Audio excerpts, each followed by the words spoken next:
They were popping champagne at gate D23 when I pressed send. Joshua stood beneath the departure screen at Dallas-Fort Worth International Airport. One arm looped around Rachel's waist, the other holding a plastic flute of sparkling wine his mother had smuggled through in tiny sealed bottles. Gold balloons brushed the ceiling tiles above them. His sister was filming on her phone, laughing about new beginnings and big moves. Rachel looked like she already belonged in his future. Sleek blazer, sharp smile, hand resting possessively against his chest. His mother said it loud enough for everyone to hear. Now he can finally be with someone who matches his ambition. 2 days earlier, he had told me almost the same thing. You're just an online content creator. Megan, you don't understand how this world works. I need someone who can grow with me. I hadn't argued. I hadn't cried. I hadn't begged him to reconsider the divorce email he had sent at 2:17 in the morning like it was a calendar invite. I simply unlocked my phone. The email had been drafted for 3 weeks. Attachments labeled carefully. Time-stamped. Cross-referenced. Forwarded to 3 addresses that mattered. Corporate compliance. External audit liaison. Our joint bank's fraud review department. I knew the system response times. I knew automated flags triggered within 180 seconds when keywords matched internal risk patterns. 3 minutes later, his phone vibrated. He ignored it at first. Then it vibrated again. And again. His smile stalled. The champagne glass hovered mid-air. He stepped away from Rachel, brows tightening as notification banners stacked across his screen. Transaction hold initiated. Account temporarily restricted pending review. Please contact compliance immediately. Rachel's phone chimed almost at the same time. Her expression shifted from curiosity to confusion as she read something that clearly wasn't part of the celebration plan. Joshua's mother lowered her glass slowly. The filming stopped. They thought they were celebrating a new beginning. They had no idea the system had just shut the door. Joshua moved several steps away from the group, shoulders rigid now, scrolling frantically. I watched him from across the terminal, just beyond the line of passengers waiting to board. I wasn't hiding. I wasn't dramatic. I was simply there. He looked up, and finally saw me. For a second, I saw recognition flicker across his face. Not guilt. Not regret. Calculation. He walked toward me quickly, lowering his voice. What did you do? I met his eyes. I documented. His jaw tightened. Megan. My accounts are frozen. I know. Rachel hovered behind him, pretending not to listen. His mother stared openly now, suspicion spreading across her face. A boarding announcement crackled overhead. Toronto. Now boarding group 1. Joshua didn't move. His phone buzzed again, longer this time. He turned it slightly, as if shielding it from me. But I had already memorized every number tied to every account we shared. I can't access the relocation funds, he muttered. Maybe you should review the source of them, I said quietly. He stared at me like I'd spoken another language. The truth was, 3 months earlier, none of this would have seemed possible. 3 months earlier, I was still sitting at our kitchen island listening to him explain why Rachel understood his professional pressure better than I ever could. You live in the digital world, Megan. You don't get real stakes. He had no idea that real stakes were exactly what I managed for a living. While he analyzed datasets for a financial corporation in downtown Austin, I built crisis management strategies for companies whose internal numbers didn't align. I handled digital reputation emergencies, compliance exposures, financial misrepresentation risks. Quietly, discreetly, successfully. One of my clients just happened to be a firm that worked closely with his company's regulatory arm. I hadn't gone looking for him in the data. He had appeared in it. At first, I thought I was mistaken. A cluster of internal transfers flagged under accelerated relocation incentives. A temporary valuation adjustment that didn't align with reporting windows. A joint account listed as contingent collateral without full disclosure. Our joint account.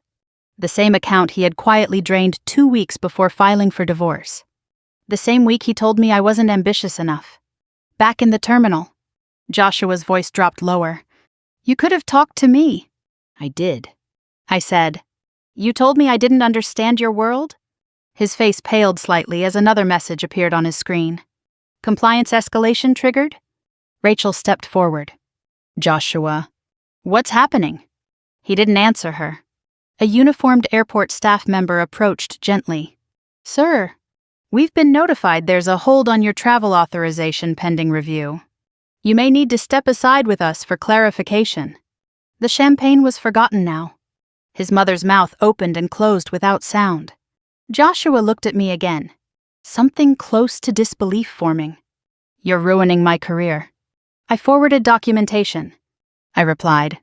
The system responded. He searched my face for anger, for spite, for emotion he could label as revenge. He wouldn't find it. I didn't destroy his future. I exposed the one he was building on numbers that weren't clean. Boarding continued without him. Rachel's phone buzzed again, and this time I saw her swallow hard. I stood there long enough to watch the celebration dissolve into silence. And as the gate agent called the final boarding group for a flight, Joshua would not be on.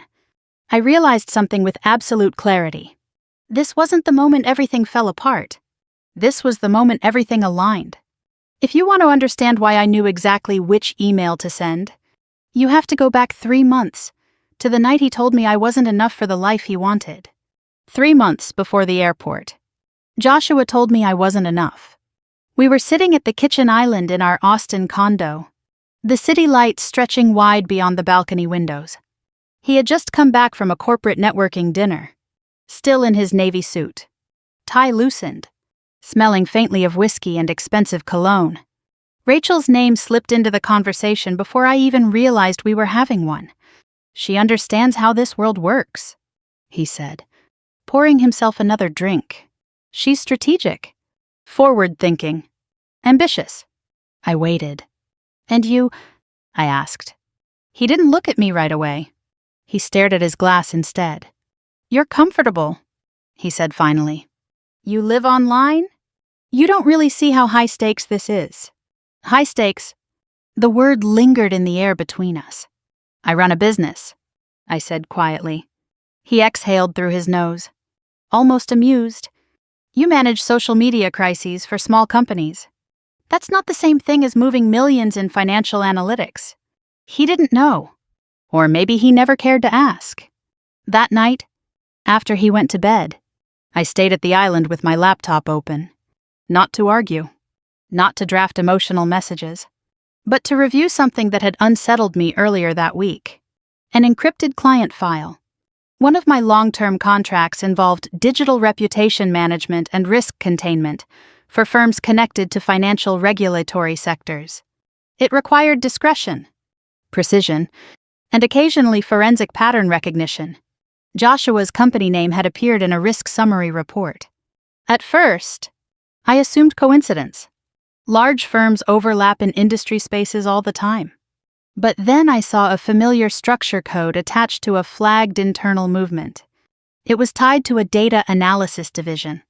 His division. I didn't react immediately. I never do. Crisis work trains you to detach before you interpret. The pattern showed a sequence of internal transfers labeled as relocation adjustment incentives. Not unusual in isolation. But the timing was compressed. Too compressed. 2 significant movements in under 72 hours. And then a notation that referenced temporary valuation shift prior to cross-border compensation restructuring. It was technical language, but I understood technical language. 2 days later, I checked our joint bank account. A large transfer had been initiated and redirected to an account I didn't recognize. When I asked him about it casually over dinner, he barely looked up from his phone. Corporate adjustment, he said. Temporary positioning before relocation. Relocation. That was the first time he said it out loud. To Toronto, I asked. He shrugged. It's not finalized. It was finalized. I could tell by the way he avoided eye contact. I didn't confront him about Rachel. Not yet. I needed clarity before emotion. 3 nights later, I received the email. Subject line. Petition for dissolution of marriage. Timestamp. 2:17 in the morning. He filed while I was asleep in the next room. The language was clinical. Irreconcilable differences. Mutual asset review pending. Mutual. That word almost made me laugh. By morning, he was already dressed for work. Calm. Rational. Detached. I didn't want to drag this out, he said. It's cleaner this way. Cleaner. You transferred money from our joint account, I replied. It's strategic positioning, he said. You wouldn't understand. There it was again. You wouldn't understand. That was the moment something inside me shifted. Not heartbreak. Not rage. Precision. I reopened the client file that night. The flagged transfers aligned exactly with the date our joint funds were moved. I cross-referenced timestamps. Internal reporting cycles. Compensation structure outlines. Joshua wasn't just relocating for love. He was restructuring financial exposure before departure. And our joint account had been listed as collateral buffer for a temporary valuation adjustment tied to his performance division. He hadn't disclosed that. Not in the divorce filing. Not in conversation. Not anywhere. The pattern wasn't illegal by default, but it required disclosure. Disclosure he never provided. I didn't alert compliance immediately. Instead, I built a folder. Screenshots. Bank confirmations. Time-stamped email threads. Public corporate policy guidelines on fiduciary reporting standards. 3 weeks of documentation. During that time, Rachel's presence became less subtle. She attended a family brunch. She laughed easily with his mother. She spoke about international growth opportunities. Joshua didn't correct anyone when they assumed I wasn't attending the relocation planning dinner because I was too busy online. I watched. I documented. One evening, his sister posted a caption under a group photo. New chapter loading. I zoomed in on the relocation packet sticking out of his leather briefcase. The corporate logo was visible. 3 days before the airport celebration was announced, I received confirmation from my client's legal liaison that the flagged relocation package was still under quiet review, still unreported externally, still active. That was when I drafted the email. Not emotional. Structured. Subject: documentation for review regarding internal valuation shift and related joint asset exposure. Attachments labeled clearly. I didn't send it immediately. I waited for timing. When Joshua informed me that his family wanted to send him off properly at the airport, I understood the symbolism. Public departure. Public celebration. Public narrative shift. He thought he was walking cleanly into a new life. He thought I was simply the wife who worked online. He never asked what kind of crises I handled. He never wondered why I was calm. The night before the airport, I reread the email one final time. I adjusted nothing. At 7:32 in the morning, I drove to Dallas-Fort Worth, and when champagne touched glass beneath the departure screen, I pressed send. The first voicemail Joshua left after the airport lasted 37 seconds. Megan, call me back. This is escalating. They've suspended my system access. I need to understand what you reported. I listened to it twice before deleting it. By the time I reached my condo in Austin that afternoon, the corporate compliance review had already shifted from automated freeze to human escalation. I knew because my encrypted inbox chimed with a message from the legal liaison assigned to my client account. We have received the forwarded documentation. Internal review initiated. Thank you for your discretion. Discretion. That word mattered. I hadn't posted anything publicly. I hadn't tagged anyone. I hadn't made accusations. I had simply sent records to the departments responsible for reviewing them. Joshua called again as I unlocked my door. This time I answered. What did you tell them? He demanded. I forwarded documentation tied to joint financial exposure. I said evenly. You made it look like fraud. I didn't make anything look like anything. Silence filled the line. They froze the relocation funds, he said finally. Do you understand what that means? Yes, I replied. It means compliance found something worth reviewing. He exhaled sharply. Rachel's HR transfer is on hold. I didn't respond to that. He lowered his voice. You could have come to me first. I did? I said. You told me I wouldn't understand. He hung up without another word. I set my phone on the counter and opened my laptop. 3 new messages had arrived. The first was from our joint bank, confirming that the account associated with the flagged transfers was under temporary restriction, pending verification of transaction origin. The second was from my divorce attorney acknowledging receipt of the dissolution filing and requesting updated financial disclosures from both parties. The third was from corporate legal. They wanted clarification regarding the sequence of personal account movements that corresponded to internal relocation structuring. I replied with precise timestamps and nothing else. No commentary. No speculation. Facts. An hour later, Joshua's sister texted me. What did you do? Mom is panicking. Dad says this could become a federal thing. I stared at the screen for a moment before responding. I didn't do anything illegal. I forwarded documentation. She didn't reply. By evening, word had begun circulating within Joshua's department. A colleague I knew through industry events sent me a cautious message. There's talk about an internal valuation discrepancy tied to relocation incentives. Is this connected to Joshua? I didn't answer. At 8:42 that night, Joshua showed up at my door. He looked different without the airport lighting and family applause behind him. Pale, rigid, defensive. You've put me under formal review, he said as soon as I let him inside. No, I replied. Your transactions did. He ran a hand through his hair. They're saying I didn't properly disclose temporary exposure tied to performance-based relocation compensation. Did you? I asked. He hesitated. It was procedural, he said. Everyone does this. Does everyone list joint marital assets as contingent collateral without disclosure during divorce proceedings? His silence answered for him. You're blowing this out of proportion, he snapped. It's a technical adjustment. A technical adjustment that froze our joint account and triggered compliance escalation. Our account? He repeated, almost mocking.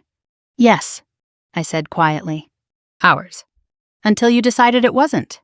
He paced across the living room. Rachel thinks this is retaliation. This isn't about Rachel. He laughed bitterly. Of course it is. It's about documentation. He stopped pacing and looked at me directly. You're going to cost me my career. You cost yourself that risk when you moved funds without disclosure. He stared at me like he was seeing me for the first time. I didn't think you even tracked this stuff, he said. I track everything, I replied. He shook his head slowly. You're not the person I thought you were. No, I said. I'm exactly the person you never bothered to understand. He left shortly after that, slamming the door harder than necessary. I didn't flinch. The next morning, corporate legal scheduled him for an in-person compliance interview. I knew because the liaison updated me that the review had moved beyond preliminary screening. That same afternoon, Rachel's name appeared in a secondary inquiry list tied to HR oversight regarding relocation approvals. Her social media went silent. Joshua called again.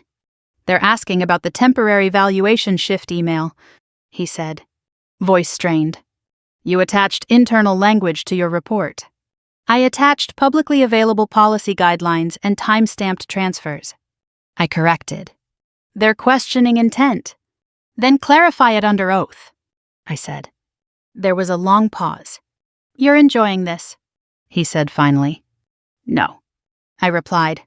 I'm stabilizing. He didn't understand the difference.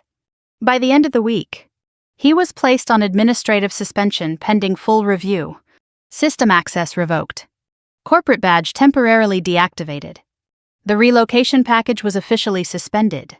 Rachel's HR transfer was labeled under review due to potential conflict of interest in compensation structuring. The family group chat went quiet. No more champagne emojis. No more countdowns to Toronto. Just silence. That Friday evening, I stood on the balcony of the condo and looked out over the Austin skyline. The city lights were steady, unbothered. My phone buzzed once more. This time, it was from corporate legal. Formal compliance review initiated. Further documentation may be requested. I closed my eyes for a moment. 3 months ago, I was the wife who didn't understand high-stakes environments. Now, high stakes were exactly what surrounded him. And the collapse wasn't loud. It was procedural. The first formal letter from the bank arrived on a Monday morning. I was at my desk, reviewing client notes, when the notification appeared in my secure inbox. Subject line: Collateral Exposure Review, Joint Account Verification Required. I opened it slowly. Due to recent compliance inquiries and associated transaction flags, your jointly held account has been identified as contingent collateral in a temporary corporate valuation adjustment. Further verification is required to assess liability exposure. Liability exposure. I read the paragraph 3 times. Joshua had not only transferred funds from our joint account, he had listed the account as a temporary buffer tied to a corporate performance structure. Without disclosure, without my authorization, and without mentioning it in the divorce filing.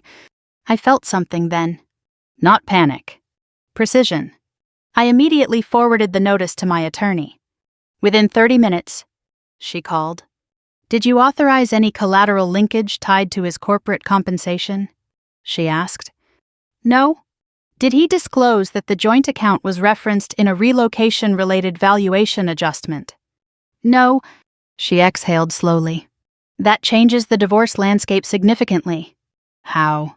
He's exposed joint marital assets to external review during dissolution proceedings without disclosure. That's not just a marital issue. That's a fiduciary question.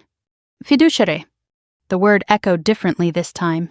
Joshua had spent years explaining to me how important fiduciary accuracy was in financial analytics, how compliance culture protected firms from scandal. And yet, that afternoon, he called again. They're overreacting, he said before I could speak. It's a temporary review. The bank identified collateral exposure. I replied, that's procedural. So is suspension. Silence.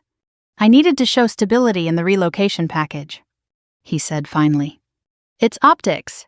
Optics that tied my name to potential liability. You weren't going to be affected. That's not how joint accounts work. He sighed heavily. You don't understand corporate structuring. I understand disclosure, I said. He went quiet.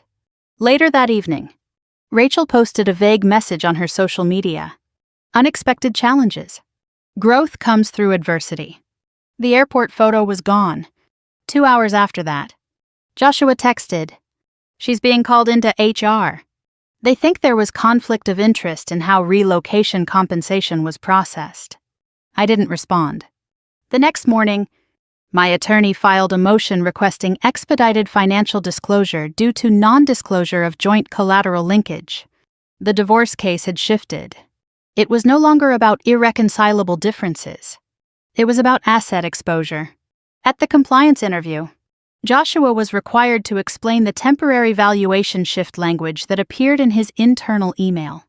I knew because he called me immediately afterward. They're asking if I intentionally delayed reporting until after relocation, he said. Did you? I asked. I was going to disclose once we finalized Toronto. After the transfer cleared. He didn't answer. They're acting like I committed fraud, he said. They're acting like documentation didn't align. His frustration sharpened. This is revenge. No, I replied. Revenge is emotional. This is procedural. He laughed once. Hollow. You've become cold. I became informed. That evening, his mother called me. What are you doing to my son? She demanded. I didn't do anything, I said calmly. I forwarded documentation tied to our joint account. You're destroying his reputation. I protected my liability. She scoffed. You're overreacting. He's the one who built that career. And I'm the one whose name was attached to collateral exposure. She paused. You knew about the relocation? She said carefully. I knew about the affair. I corrected. Her silence was louder than her accusations. The following day, corporate legal sent another update. Joshua had been placed on formal administrative leave, pending full review of reporting discrepancies and relocation structuring. Rachel's HR file had been flagged due to procedural irregularities tied to her approval role. The relocation package was officially suspended. I stood in my kitchen reading the email. For the first time since the airport, I felt the weight of it. Not guilt. Finality. The narrative Joshua had built, ambitious analyst relocating for growth with a partner who matched his drive, was unraveling under paperwork. Not headlines. Not scandal. Paperwork. That night, Joshua showed up again. "You could have handled this privately," he said. "I tried," I replied. "You never asked me directly about the collateral structure. You never disclosed it." He ran a hand across his face. "They're saying I misrepresented exposure timing." "Did you?" "I delayed disclosure." "For how long?" "Until after relocation." "And after the divorce?" He didn't respond. "You were going to leave me with potential financial liability," I said quietly. "It would have resolved," he insisted. "How?" "I would have handled it." "You already did." He looked at me, anger draining into something closer to fear. "They're talking about fiduciary breach. That's between you and compliance. You don't care what happens to me. I care what happens to me." That was the difference. He had assumed I would remain silent, that I would accept reduced narratives, that I would not examine numbers. He underestimated the one thing I do professionally: pattern recognition. As he left, he turned back once. "You never told me you worked with firms like this. You never asked." When the door closed, I returned to my desk. The collapse wasn't explosive. It was incremental. Every system he trusted, corporate compliance, banking oversight, legal disclosure, was doing exactly what it was designed to do when documentation surfaced. And for the first time, I understood something clearly. This wasn't about freezing his assets. It was about preventing mine from being quietly leveraged without consent. The formal compliance interview took place on a Thursday morning, and Joshua called me the moment he walked out of the building. "They recorded everything," he said without greeting. "Every question, every answer." "That's standard," I replied. "They're treating it like intent." "What did they ask?" He hesitated. I could hear traffic in the background, the low hum of a city moving while his world stalled. They asked why the temporary valuation shift email was sent before the joint account transfer cleared. And I said it was timing overlap. "Was it?" Silence stretched between us. "They're cross-referencing internal timestamps with bank confirmations," he said finally. "They have everything." "Yes," I said. "They do." That afternoon, I received a formal document preservation notice related to the divorce proceedings. Both parties were required to submit full financial disclosures, including all accounts, compensation structures, pending bonuses, and any contingent liabilities. Contingent liabilities. I attached the bank's collateral exposure letter to my submission. Within hours, my attorney forwarded me a copy of Joshua's preliminary financial statement. It omitted the collateral linkage. Again, I stared at the document for a long moment before forwarding it back to her. "He's still not disclosing it." I wrote. Her reply came quickly. "That strengthens your position." By evening, industry rumors had begun circulating quietly. I received a cautious call from an acquaintance who worked in regulatory consulting. "There's chatter about a mid-level analyst under review for valuation timing discrepancies," he said carefully. "It's not public, but people are watching. I'm not commenting," I replied. "Of course not." After we hung up, I sat in silence for a few minutes. Joshua had spent years cultivating a reputation for precision, for clean analytics, for compliance fluency, and now compliance was examining him. That night, Rachel sent me a message. I didn't know about the collateral part. He said everything was structured. I read it twice. "You're in HR," I typed back. "You know what disclosure means?" She didn't respond. The next morning, corporate legal sent an updated summary to the internal oversight board. The language was careful but clear. Preliminary findings indicate delayed reporting of relocation-related valuation adjustments and incomplete disclosure of joint asset exposure. Incomplete disclosure. Joshua called again. They're escalating this to executive review, he said, voice strained. They're implying fiduciary breach. Because you delayed disclosure. It wasn't malicious. Intent doesn't erase omission. You don't understand how performance-based structuring works. I understand how documentation works. He exhaled sharply. They're saying I misrepresented the timing to secure relocation approval. Did you? I adjusted the reporting window. To when? After we cleared the Toronto contract. And after the divorce filing. He didn't answer. That afternoon, my attorney filed a motion noting non-disclosure of contingent liabilities in his divorce submission. The judge ordered immediate amendment. Joshua's legal team requested a short extension. Denied. By the end of the week, corporate placed him on formal suspension pending final review. His system credentials were deactivated entirely. Access badge revoked. Company email frozen. The relocation package was officially rescinded. Rachel's HR file reflected procedural irregularities tied to approval oversight.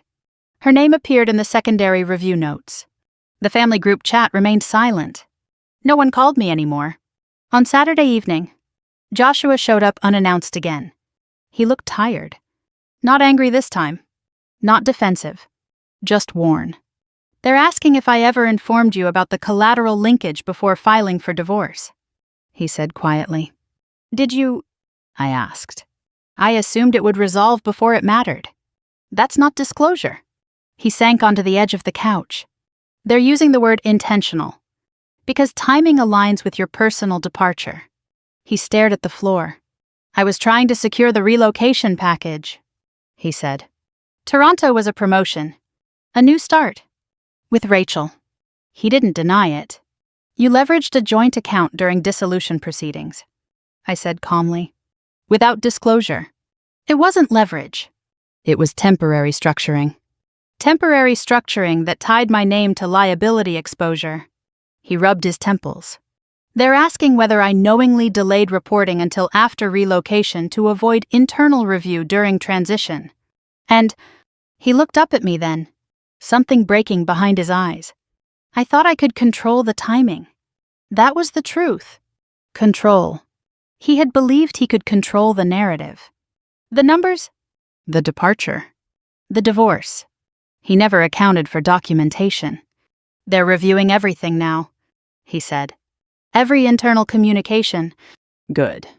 He flinched slightly at that. You don't care what happens to me, he said. I care what happens to me. That was the line he still didn't understand. The next morning, I received notice that the Corporate Oversight Committee would issue its formal recommendation within 10 business days. 10 days. For him, that meant waiting. For me, it meant stability. Because regardless of outcome, my liability had been separated. The joint account was officially removed from collateral review pending verification of non-disclosure. My name was no longer attached to his structuring decisions. That evening, I stood on the balcony again, watching the skyline fade into night. 3 months ago, he told me I didn't understand high-stakes environments. Now, the highest stakes in his career were being examined under oath and timestamp. And the collapse still wasn't loud. It was methodical, one document at a time. The executive review notice arrived on a gray Tuesday morning. I was halfway through a client call when the encrypted notification appeared on my screen. Subject line: Formal review escalation, Oversight Committee assessment. I muted my microphone and opened it. The internal compliance team had submitted its findings to the Executive Oversight Board. The language was restrained but direct. Potential fiduciary breach due to delayed reporting of valuation adjustment. Incomplete disclosure of joint asset exposure during marital dissolution. Relocation package rescinded pending final determination. I finished my call without missing a word, then closed my laptop slowly. Joshua called 10 minutes later.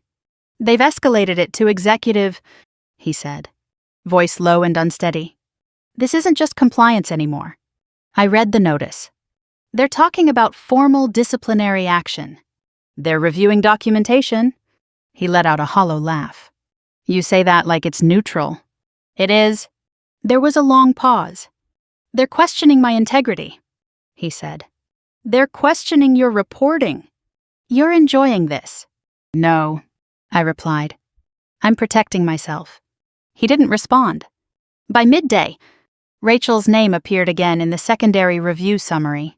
HR oversight had determined that her involvement in relocation approval created procedural conflict of interest exposure.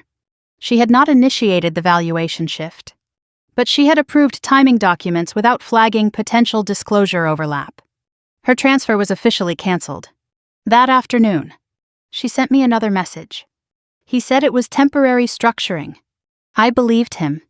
I stared at the words for a moment before typing back. Belief doesn't replace verification. She didn't reply. My attorney called shortly after. The executive review strengthens our divorce position, she said. If the committee confirms non-disclosure intent, the court will consider that during asset division, I'm not seeking punitive damages. I said, you don't need to. The documentation speaks. By evening, industry whispers had grown louder. Nothing public yet. No headlines. But in financial analytics circles, suspension at this level didn't go unnoticed. A colleague forwarded me a brief internal memo circulating within a professional forum. Mid-level analyst under executive review for relocation valuation timing discrepancies. No name attached. But the description was precise enough. Joshua came to the condo that night without calling first. He looked exhausted. They're interviewing my direct supervisor tomorrow, he said. About what? About whether he was aware of the timing shift. And was he? Joshua hesitated. I didn't escalate it upward, he admitted. Because I thought it would clear before it mattered. There it was again. Control? He sat down heavily across from me. They're framing this like I structured relocation benefits around personal transition. Did you? He met my eyes. Yes. The word landed between us. I adjusted reporting windows so the relocation package would finalize before compliance re-evaluated performance exposure. He continued quietly. I thought once we were in Toronto, it wouldn't trigger internal scrutiny.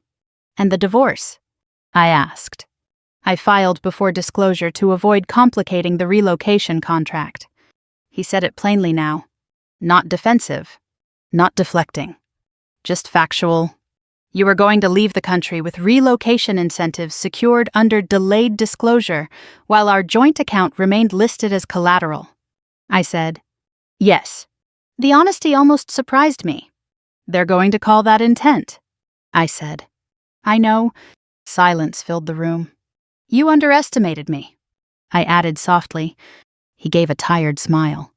I thought you managed online brand crises. I manage exposure. He looked around the condo then, taking in the quiet space. The city lights beyond the windows. They're recommending termination, he said. It hasn't been finalized. It will be. He leaned forward, elbows on his knees. I didn't think it would go this far. It went exactly as far as the documentation required. He closed his eyes briefly. I thought I could control timing, he repeated. And I thought I could trust disclosure. We sat in silence for a while. No shouting. No accusations. Just consequence. The next morning, corporate oversight issued its preliminary decision. Termination recommended pending final board ratification. Compliance notation to be entered into internal record. Possible external reporting requirement subject to regulatory threshold review. Joshua called again. It's over, he said simply. I'm sorry, I replied. He exhaled slowly. Are you? I'm sorry you chose timing over transparency. He didn't argue. Rachel resigned that afternoon. Her resignation letter cited professional redirection. The family group chat remained inactive. No one reached out to me anymore. No accusations. No defense.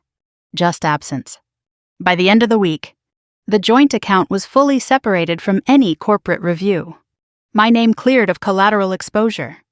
My attorney updated the divorce filings to reflect confirmed non-disclosure and fiduciary review. Joshua's legal team requested settlement discussions. The collapse still wasn't loud.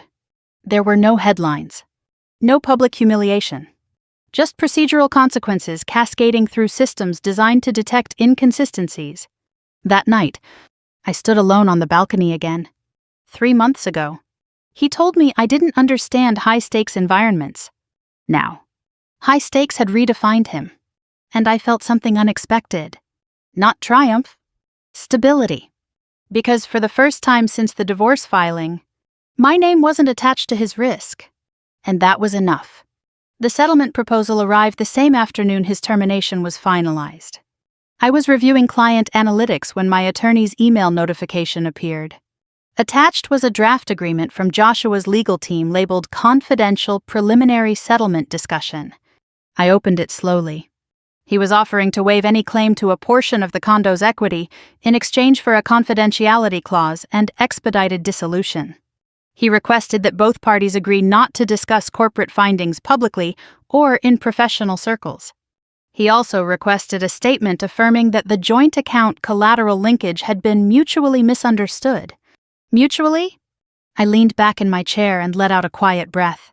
He wanted speed. He wanted containment. He wanted narrative control. My attorney called within minutes.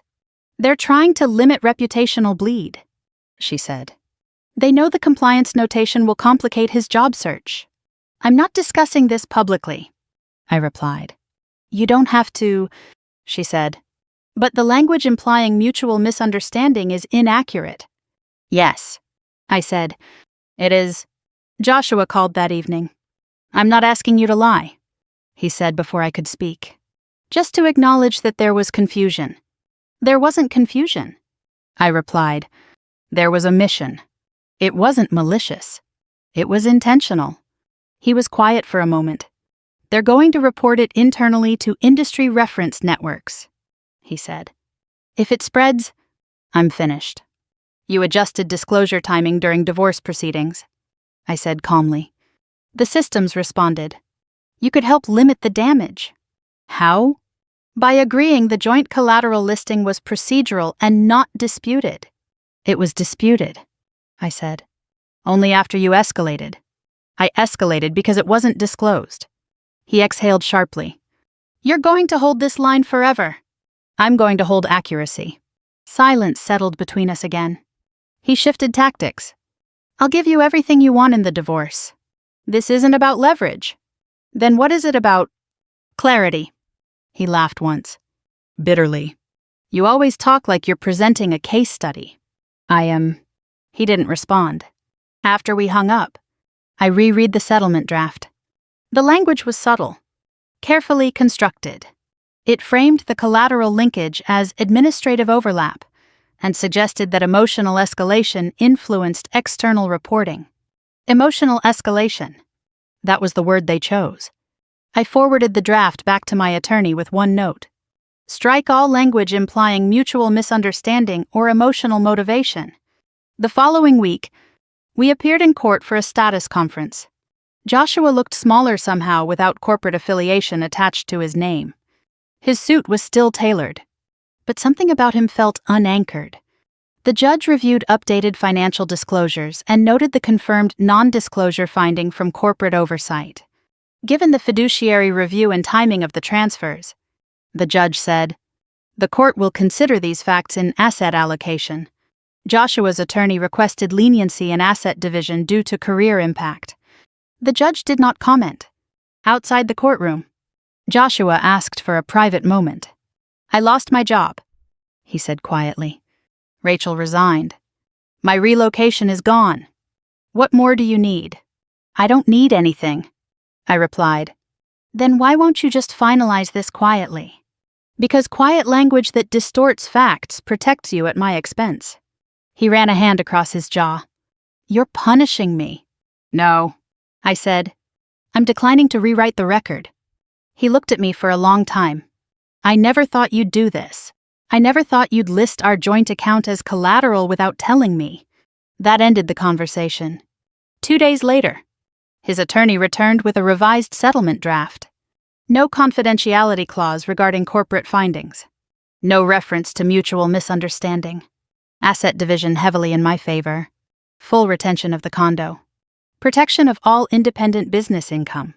Limited temporary spousal support request withdrawn. I signed. Joshua signed the next morning. The divorce moved toward finalization. Rachel disappeared entirely from social media. Industry whispers continued. But nothing formal had reached public reporting thresholds. Joshua began applying to smaller analytics firms. I knew because he called once, almost reflexively. To vent. "They're asking about the compliance notation," he said. "Every application. That's standard due diligence," I replied. "They treat it like a red flag." "It is one. You could have let this resolve internally." It resolved internally. He didn't argue. After the final paperwork was filed, I returned to the condo and stood in the living room alone. 7 years reduced to documentation packets and judicial stamps. But something inside me felt steady. Not victorious. Not relieved. Stable. He had believed relocation would redefine him. Instead, documentation redefined everything.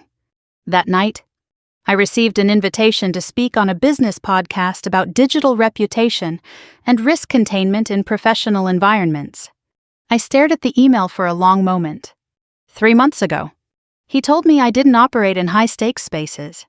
Now, high stakes were part of my public expertise. I accepted the invitation. Not to discuss him. Not to reference corporate review. But to speak about documentation, disclosure, and the cost of underestimating procedural systems. The collapse was complete now. Not explosive. Not theatrical. Just settled. And for the first time since the airport, I felt something close to closure. Not because he fell, but because I didn't. The first podcast interview aired on a Thursday afternoon. I sat at my dining table with a microphone clipped to my collar, speaking about documentation in high-risk environments. I didn't mention Joshua. I didn't mention relocation packages or collateral exposure.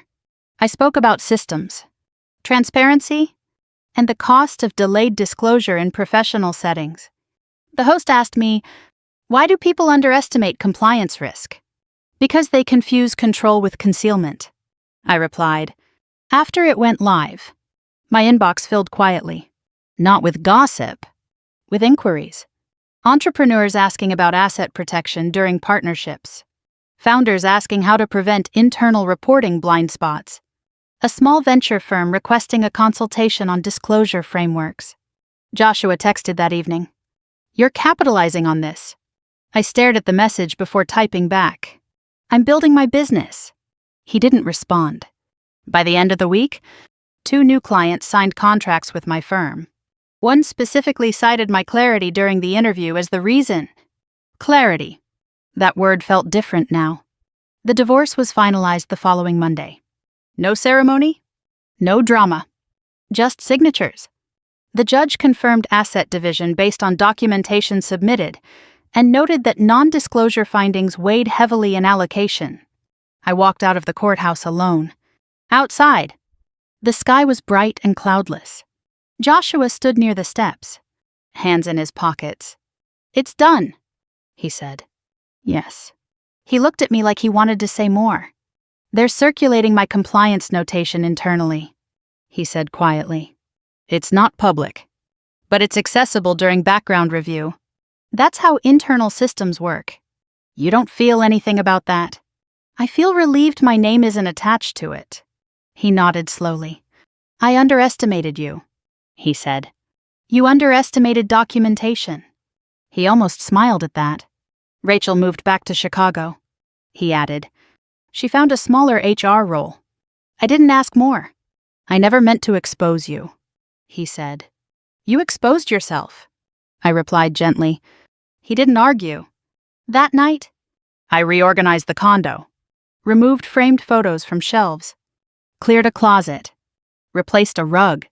Not dramatically, just deliberately. 3 months earlier, this space felt shared. Now it felt like mine. I updated my website the following week.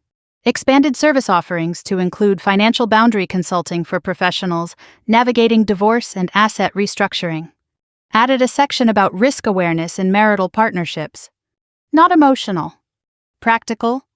Within days, I received a message from a woman in Dallas. My husband says I don't understand finance. I'm starting to think I need to.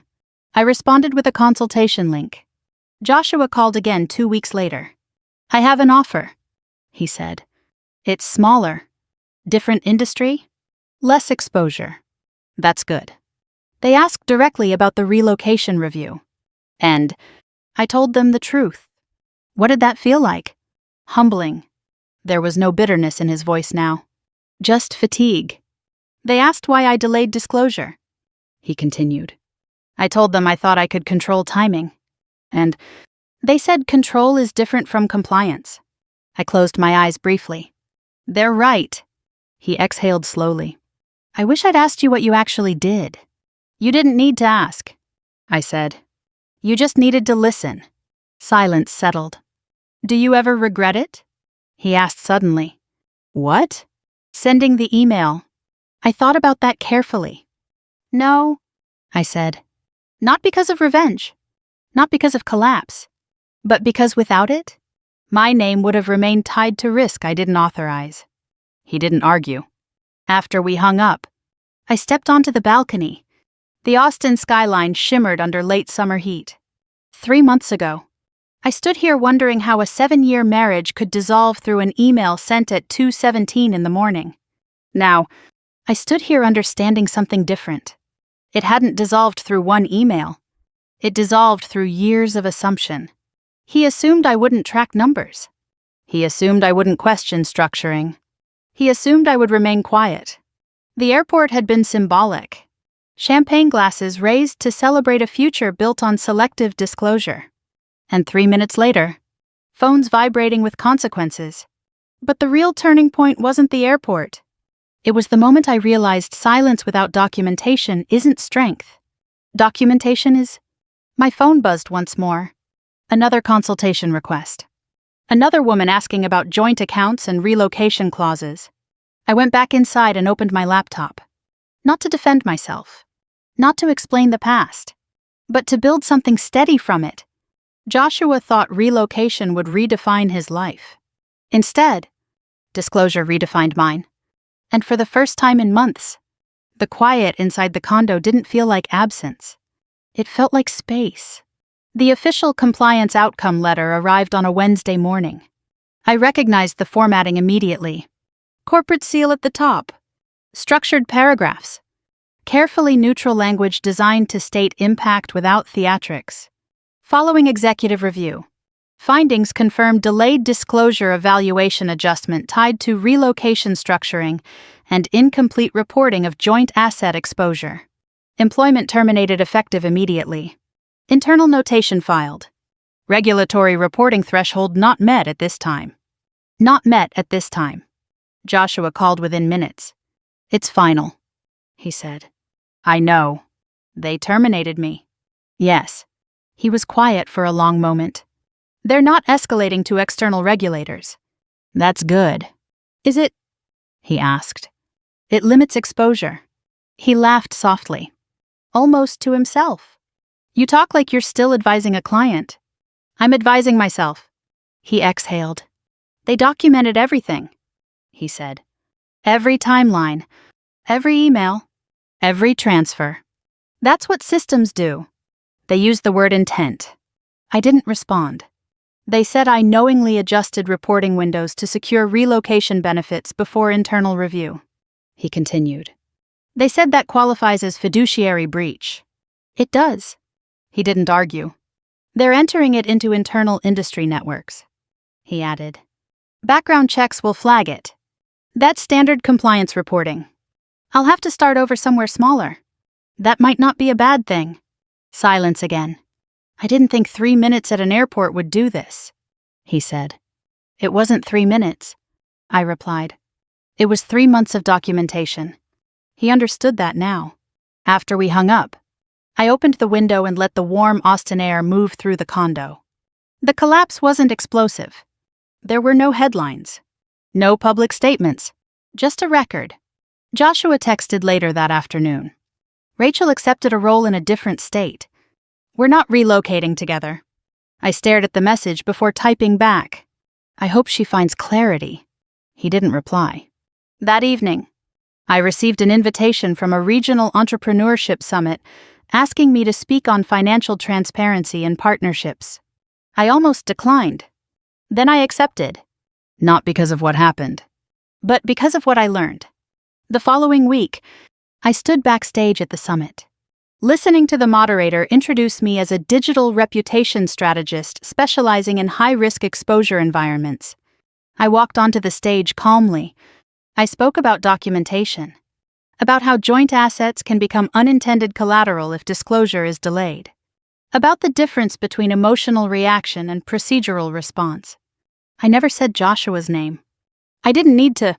Afterward, several women approached me. One said, "My husband handles all the finances. I don't even know what accounts exist." Another said, "He says I wouldn't understand the structuring." I handed them business cards. Understanding begins with access. I told them. Later that night, Joshua called again. "I heard you spoke at the summit," he said. "Yes." "Did you talk about me?" "No." He paused. "Thank you." That surprised me. "For what?" I asked. "For not making this public. I never wanted it public. I thought you'd try to destroy me. I tried to protect myself." He let that settle. "They offered me a contract role," he said quietly. "Lower level. No relocation. That's a start." They asked what I learned from the review. "And what did you say?" I said I confused timing with transparency. That was the most honest thing he had said since the beginning. I closed my eyes briefly. "That's accurate." He exhaled slowly. "I wish I'd asked what you actually did," he said again. "You assumed," I replied. "Yes." We sat in silence for a few seconds. "I'm sorry," he said finally. "For what?" "For dismissing you." The words were simple. Not dramatic. Not performative. Just late. "I don't need apologies," I said. "I know." When we ended the call, I felt something shift inside me. Not forgiveness. Not reconciliation. Release. The following morning, I updated my firm's internal documentation protocols, added a new section titled Joint Exposure Awareness, created a downloadable guide for clients navigating relocation incentives during marital transitions. The requests kept coming. Consultations booked weeks in advance. Not because of scandal, because of clarity. Joshua sent one final message that month. "I never saw you clearly until everything froze." I read it twice. Then I replied, "You saw me. You just measured me wrong." He didn't respond. The skyline outside my balcony was steady that night. No alarms. No notifications.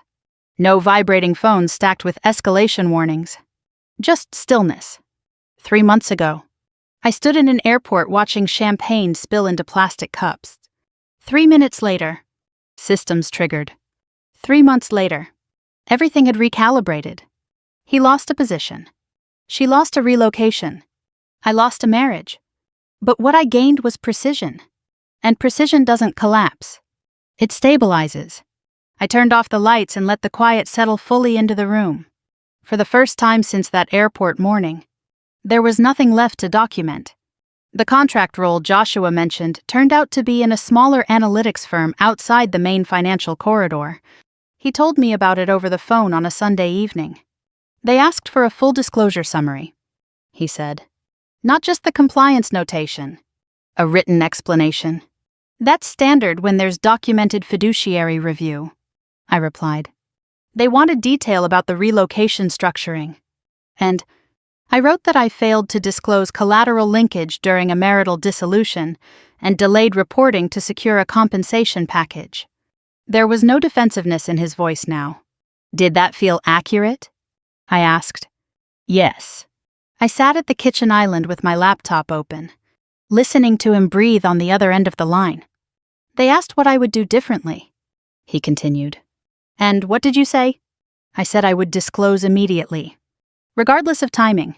That's a start. He was quiet for a moment. They offered me a probationary contract, he said. Lower pay? No relocation. No performance incentives tied to valuation structuring. Clean terms, I said. Yes. He paused. I never realized how much of my identity was tied to relocation. Relocation was symbolic, I replied. For what? For reinvention without accountability. He didn't argue. After we hung up, I closed my laptop and leaned back in the chair. 3 months ago, his narrative had been clear. Ambitious analyst moving to Toronto with a partner who matched his drive. A wife who didn't understand high stakes left behind. Now the narrative was smaller. Contract role. Disclosure statement. Internal notation. Not destruction. Correction. The next morning, my attorney emailed confirmation that all post-divorce financial obligations were finalized. No outstanding joint liabilities. No residual exposure. I read the message slowly. There was something almost surreal about the simplicity of it. No pending motions. No contested assets. No hidden clauses. Just closure. That afternoon, I met with a new client, a founder preparing to relocate internationally while restructuring equity during separation proceedings. She sat across from me at a quiet cafe, hands wrapped around a coffee cup. My husband says I don't need to understand the structuring, she said. I held her gaze. You do, I replied. We talked through joint accounts, contingent liabilities, relocation timing, disclosure requirements. When she left, she thanked me twice. Not because of scandal, because of clarity. Later that evening, Joshua sent me an email. I wanted to let you know I accepted the contract. I'll start next month. I included full disclosure in my onboarding. I read it carefully before responding. Good. He replied almost immediately. They asked why the relocation collapsed. I told them documentation surfaced. That was accurate. The following week, I was invited to contribute a guest article for a professional platform focused on financial ethics. The editor requested a piece on the difference between procedural compliance and personal justification. I wrote about timing, about how professionals often rationalize delayed disclosure as strategic optimization, about how documentation neutralizes narrative manipulation. I never referenced my marriage. I didn't need to. The article gained traction quietly within professional circles. A few days later, Joshua texted, "Someone forwarded your article to me." I didn't respond immediately. Then another message followed. It's accurate. That was the closest thing to acknowledgement he had offered. I replied with a single sentence. Accuracy protects everyone. He didn't answer. By the end of the month, his contract role officially began. He called once more. It's strange, he said. Working without performance incentives tied to aggressive structuring. Less pressure, I said. Less illusion. He corrected. I almost smiled. Yes. There was a pause. I don't think I ever actually wanted Toronto. He admitted. What did you want?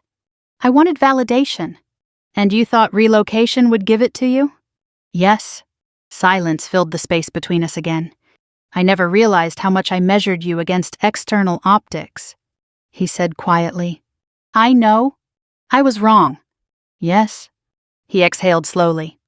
I won't call much anymore, he said. It's time to move forward separately. That's healthy. We ended the call without tension. That night, I walked through the condo slowly. The space felt different now. Not empty. Independent. The airport memory surfaced briefly. Champagne raised in celebration. Phones vibrating in interruption. A departure that never happened. But what stayed with me wasn't the freeze. It was the recalibration. He recalibrated. I recalibrated. Not dramatically. Not publicly. Just structurally. I stepped onto the balcony and watched the city lights shimmer under the late evening sky. 3 months ago, he believed relocation would elevate him. 3 minutes at an airport recalibrated that trajectory. 3 months later, everything had settled into its rightful place. Not because I destroyed anything, but because documentation corrected it. And correction, unlike collapse, leaves space to rebuild. I stayed outside until the air cooled and the city quieted. There was nothing left to defend. Nothing left to escalate. Just steady ground beneath my name. And that was enough. The compliance notation followed Joshua longer than he expected. 2 weeks into his new contract role, he called me again. They ran an extended background check, he said. The notation triggered an internal ethics review before finalizing my access level. Did they revoke it? I asked. No. They restricted my permissions. No authority over relocation structuring. No valuation timing approvals. That makes sense. They said trust rebuilds through transparency. I leaned against the kitchen counter. Phone pressed lightly to my ear. That's accurate, I said. He let out a slow breath. It's strange, he continued. Working without control over structuring decisions. Control isn't the same as competence, I replied. He was quiet for a moment. I keep replaying the airport, he said. I don't. That must be nice. It's not about comfort, I said. It's about closure. He didn't argue. After we hung up, I closed my laptop and reviewed the schedule for the week. 2 consultations. 1 keynote panel. A podcast recording focused on asset transparency during marital transitions. The requests hadn't slowed. If anything, they'd increased. A woman from Seattle emailed that morning. My husband says I'm overreacting about relocation paperwork. I don't want to make a scene. I just want clarity. I responded with a calendar link. Clarity isn't a scene. That afternoon, Joshua's mother called. I hadn't heard her voice since the airport. I didn't expect to call, she said carefully. You don't have to, I replied. I need to understand something. Okay. Did you know it would cost him his position? I knew delayed disclosure would trigger review. That's not the same. It is. She was silent for a few seconds. He's different now, she said. Quieter. That's not always bad. He feels humiliated. Accountability feels like humiliation when you're not used to it. She inhaled sharply, but didn't push back. I underestimated you, she said finally. Yes, I replied gently. Another silence. I thought you were just online, she said. I am online, I answered. That's where documentation lives now. She let out a small, almost reluctant laugh. I suppose that's true. When we ended the call, I felt no bitterness, just distance. Later that week, I stood on a panel discussing professional ethics and relocation risk exposure. One of the moderators asked, "What's the most common mistake professionals make when restructuring during life transitions?" Assuming personal timing overrides institutional policy, I said. And the cost? Long-term credibility. After the session, a young analyst approached me. I'm about to accept an overseas role, he said. My partner and I are separating. I didn't even think about how joint accounts might factor into relocation incentives. You should, I replied. He nodded slowly. Joshua texted that night. Mom said she spoke to you. Yes. She thinks I was reckless. You were strategic without transparency. I wrote. He responded after a pause. That's accurate. 3 months earlier, he would have argued. Now he was precise. On Saturday afternoon, I reorganized my office space at home, added framed certifications to the wall, rewrote my firm's mission statement. Transparency isn't optional. It's structural. I stood back and read it twice. It felt earned. That evening, Joshua sent one more message. I never asked what you actually did because I didn't think it mattered. I read it slowly. Then I replied, It always mattered. You just measured it wrong. He didn't respond. The next morning, I woke early and stepped onto the balcony. The city was quiet. The air cool. 3 months ago, I stood in an airport watching a celebration dissolve into silence. Now, silence felt different. Not heavy. Steady. Joshua's contract role stabilized. Rachel built her own path elsewhere. The family stopped calling. No one blamed me anymore. They couldn't. Documentation had replaced narrative. And narrative can't argue with timestamps. I walked back inside and poured coffee. My phone buzzed with another consultation request. Subject line: relocation clause concern. I smiled faintly. The story wasn't about frozen assets anymore. It was about prevention. 3 minutes at an airport shifted everything. 3 months of precision rebuilt something stronger. Not marriage, not reputation. Structure. And structure, once reinforced, doesn't collapse easily. I closed my laptop for the day and let the quiet settle in. There was nothing left to defend. Nothing left to escalate. Just forward motion. Steady. The morning felt ordinary. Sunlight spilled across the hardwood floors of my condo, catching the edge of the dining table where my laptop rested closed. No compliance notifications. No legal updates. No vibrating phones stacked with escalating alerts. Just quiet. I stood by the window with a cup of coffee and looked out at the Austin skyline. Traffic moved in steady lines below. People commuting. Lives unfolding without disruption. 3 months ago, I stood under fluorescent airport lighting watching champagne spill into plastic cups while my husband prepared to board a flight to Toronto with his mistress. 3 minutes later, everything shifted. Now, the shift felt complete. Joshua had settled into his contract role. Lower profile. Reduced authority. Structured oversight. He called less. When he did, it was brief and neutral. No anger. No defense. Just updates delivered like someone rebuilding carefully. Rachel had relocated independently. No shared photos. No celebratory captions.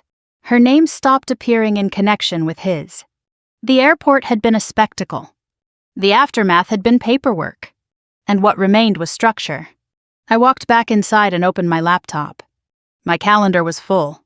Consultations with women who wanted to understand their joint accounts before signing relocation agreements. Founders preparing for mergers who didn't want marital assets entangled in contingent exposure. Professionals navigating divorce who didn't want to discover collateral clauses after the fact. I didn't build this business on revenge. I built it on precision. There's a difference. The difference is documentation. I often think about the sentence Joshua said that night at the kitchen island. You don't understand high stakes. He was wrong. I understood them better than he did. Because high stakes aren't about ambition or relocation or performance incentives. High stakes are about exposure. And exposure doesn't care about ego. It responds to records. That afternoon, I recorded a short video for my platform. Not about him. Not about the airport. About knowing your numbers.